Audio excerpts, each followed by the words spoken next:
Claude. Je découpe plat. Nos amis américains parfois s'essayent à la langue française. Et parfois, la grammaire n'est pas au rendez-vous. Alors aujourd'hui, dans Soyons corrects, corrigeons nos chères personnalités américaines. Numéro 1, Joséphine Baker. Ils vont venir vous voir pendant le spectacle? Non, ils font leurs études. Vous regrettez? Que les enfants ne viennent pas?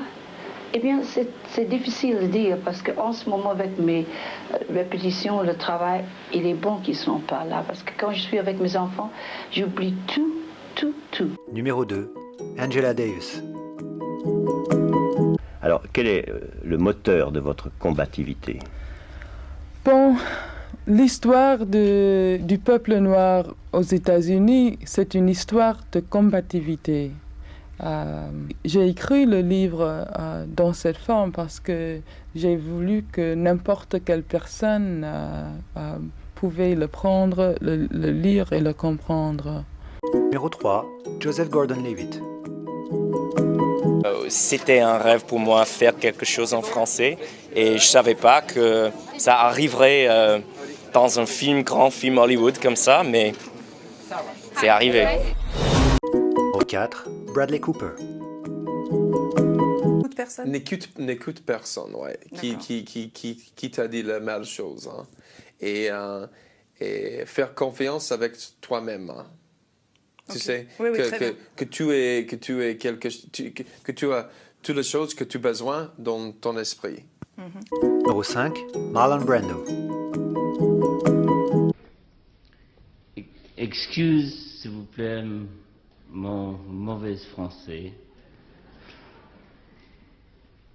Monsieur, madame. Numéro 6, Jane Fonda.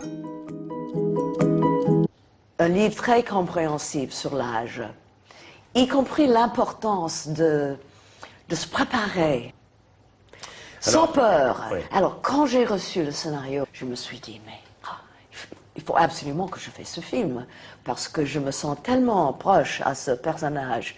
7, John Malkovich. C'est intéressant parce que j'ai très peu d'opportunités de voir n'importe lequel film et inclusif du film francophone parce que je voyage trop, je travaille trop. Numéro 8, Jodie Foster. Ça représente quoi cette palme d'or d'honneur française? C'est le top quand même parce que c'est la France. Toujours c'est la France. Moi qui étais élevée un peu à l'international, j'étais allée à une école française. Oui. Une école française. Une école française, un lycée français. Pour moi, revenir en France, là où a vraiment débuté ma carrière, avec